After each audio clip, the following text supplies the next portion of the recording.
दोस्तों, इंडिया के greatest freedom fighters में से एक माने जाने वाले नेताजी सुभाष चंद्र बोस अंग्रेजों की आंखों के किसी चुभते हुए कांटे की तरह ही थे, क्योंकि नेताजी ने अपने चालाक दिमाग से अंग्रेजी हुकूमत की नाक में दम कर रखा था और जर्मनी तक के उनके ग्रेट एस्केप ने तो अंग्रेजों के हौसले ही पस्त कर दिए थे। क्योंकि उनका ये एस्केप हुआ तो अंग्रेजों के पलकों के नीचे ही था, पर उन्होंने इसे इतनी शातिर तरीके से अंजाम दिया था जिसकी आप कल्पना भी नहीं कर सकते। तो चलिए आज के इस वीडियो में जानते हैं नेताजी के इसी ग्रेटेस्ट एस्केप के बारे में। तो हेलो गाइस, मैं हूं कौशिक और चलिए शुरू करते हैं आज के इस नए एपिसोड को।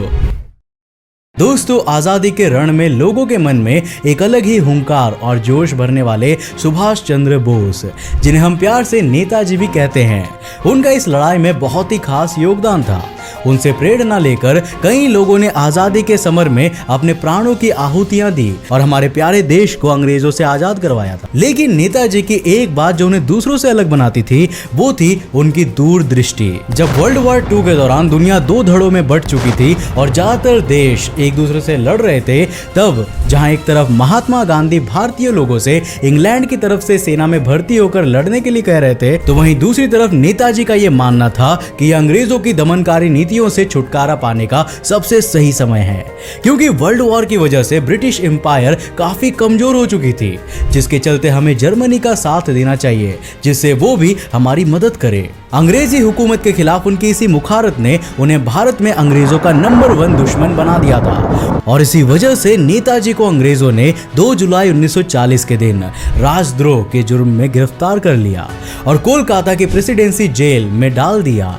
अब नेताजी के जेल जाते ही शुरू होती है अंग्रेजों का पतन और आजादी के इतिहास में स्वर्ण अक्षरों से लिखा अध्याय नेताजी द ग्रेट एस्केप की कहानी।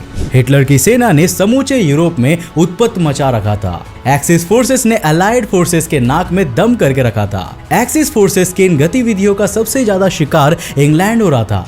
इंग्लैंड के कई शहरों पर नाजी सेना बमबारी कर रही थी। लगातार एक के बाद एक हमलों की वजह से ब्रिटिश सेना बहुत ही कमजोर होती जा रही थी। अब ऐसे में इंग्लैंड की विस्तारवादी नीतियों पर लगाम लगाने और भारत को अंग्रेजों के कब्जे से आजादी दिलवाने के लिए नेताजी ने अपने आंदोलन को गति प्रदान की और भारत में आजादी के बिगुल को फूंक दिया।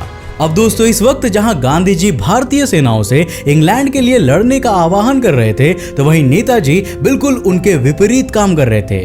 अब नेताजी के विद्रोही कार्यों और भारतीय जनता में उनकी वजह से अंग्रेजी शासन के खिलाफ पनपे जोश को दबाने के लिए 2 जुलाई 1940 को अंग्रेजी हुकूमत ने उन्हें गिरफ्तार करके कोलकाता की जेल में डाल दिया। लेकिन जेल में भी उन्होंने हार नहीं मानी और अंग्रेजों के खिलाफ अपनी ये लड़ाई जारी रखी।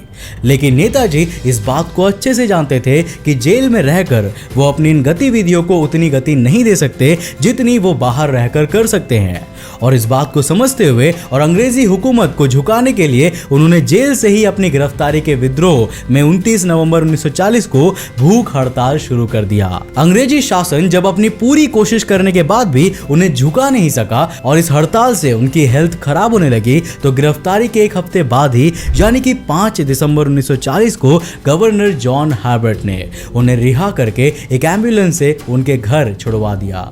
38/2 एलिगेंट रोड, जो कि नेताजी के घर का पता था, वहां पर उन्हें छोड़ने के बाद सादे कपड़ों में कई पुलिस वाले और जासूस तैनात कर दिए गए, जो कि अंग्रेजी हुकूमत के लिए नेताजी की जासूसी करने और उन पर नजर रखने का काम किया करते थे।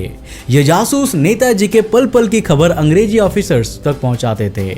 नेताजी से कौन मिलने आता था, कौन जाता था, वो किससे लेटर लिखते थे या फिर किसके जवाब आते थे, इन सब गतिविधियों पर कड़ी निगरानी रखी जाती थी। अब जेल से आते ही नेताजी के मन में सिर्फ एक ही विचार चल रहा था कि यहां से जर्मनी कैसे निकला जाए, और क्योंकि उनके चारों ओर पुलिस का पहरा था, जिस वजह से यह काम बहुत ही ज्यादा कठिन हो गया था। लेकिन यहां मैं आपकी जानकारी के लिए बता दूं कि नेताजी के दिमाग को पार पाना आसान नहीं था। उन्होंने अपने यहां से निकलने की तरकीब निकाली और अपने भतीजे शिशिर बोस को इन सब के क्रियान्वयन की जिम्मेदारी दी।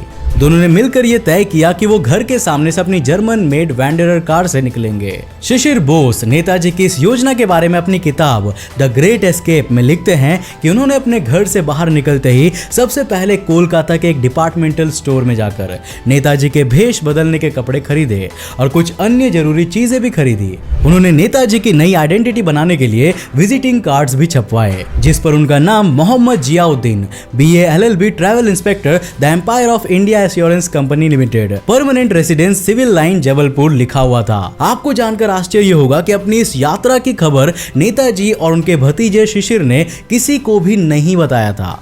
यहाँ तक कि इस बात का पता उनकी मां तक को नहीं था। नेताजी के ऊपर लिखी गई एक किताब हिज मैजेस्टी ओपोनेंट के लेखक सौगात बोस बताते हैं कि नेताजी ने घर से निकलते वक्त अपने उस चश्मे को पहना था जिसे उन्होंने सालों पहले पहनना बंद कर दिया था। इसके साथ साथ उन्होंने घर से निकलते वक्त अपने कमरे की लाइट को भी जलता हुआ छोड़ दिया था, जिससे उनके घर के बाहर खड़े किसी अंग्रेजी जासूस को उन पर शक न हो। 16 जनवरी 1941 की रात को जब सारा शहर गहरी नींद में सो रहा था, तब भारत माँ के ये दोनों लाल हुगली नदी पर बने पुल को पार कर रहे थे। ये दोनों अलग अलग रास्तों के जरिए सुबह करीब 7:30 बजे धनबाद के बरारी में अपने एक परिचित अशोक के घर पहुंचे, जहां पर शिशिर ने इन्हें घर से थोड़ी दूर उतार दिया और शिशिर अपने भाई अशोक के घर चले गए। अब बीमा बेचने वाले की भूमिका में थोड़ी देर बाद मोहम्मद जियाउद्दीन उर्फ नेताजी भी वहां पर आ पहुंचे। अब उनके बीच बातचीत चालू ही हो रही थी कि तभी अशोक ने बीच में ही रोक कर इस बातचीत को रात में करने के लिए कह दिया। जियाउद्दीन के रुकने की व्यवस्था घर में ही करवा दी। अब दोस्तों, शाम को जब ये तीनों बैठे तब जियाउद्दीन ने इन्हें बताया कि वो अपने आगे की यात्रा के लिए कल का मेल के जरिए दिल्ली जाएंगे और दिल्ली पहुंचकर वो पेशावर के लिए फ्रंटियर मेल पकड़ेंगे। अब योजना के अनुसार जियाउद्दीन 19 जनवरी 1941 को पेशावर पहुंच चुके थे।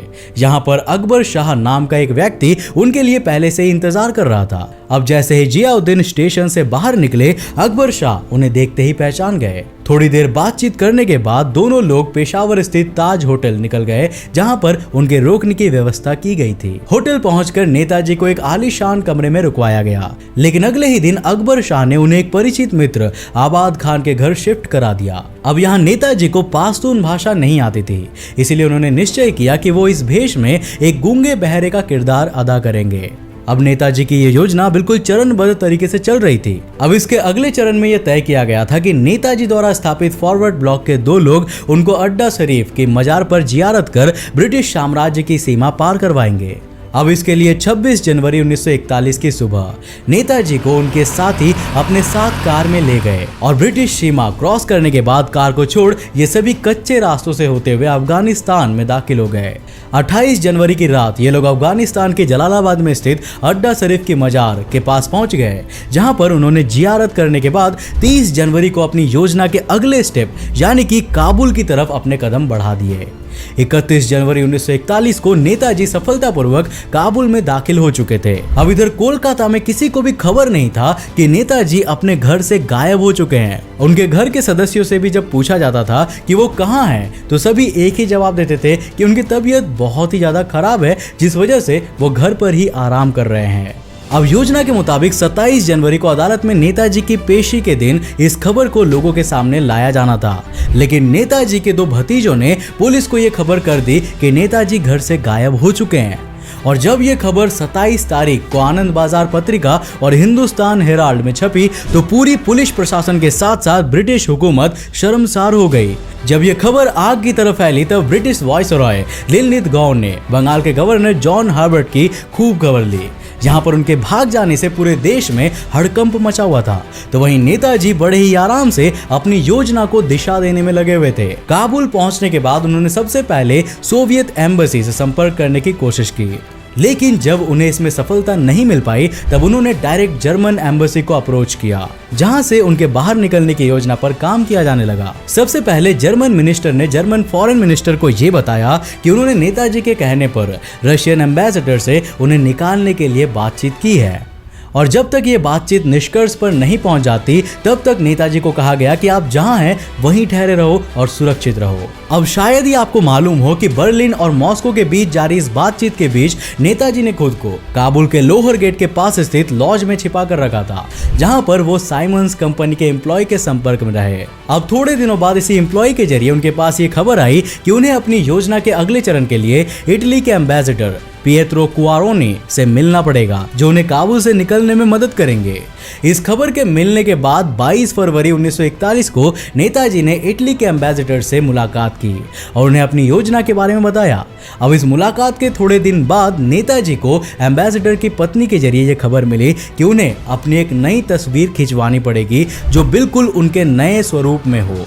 नेताजी ने तस्वीर को निकलवाया और उनकी इस तस्वीर को एक इटालियन डिप्लोमेट ऑरलैंडो माजोट्टा के पासपोर्ट पर चिपका दिया गया। 17 मार्च 1941 को योजनाबद्ध तरीके से नेताजी को एक दूसरे इटालियन डिप्लोमेट सिनोर क्रैसिनी के घर शिफ्ट कर दिया गया, जहां से वो सुबह सुबह ही 3 लोगों के साथ कार से समरकंद के लिए निकल गए।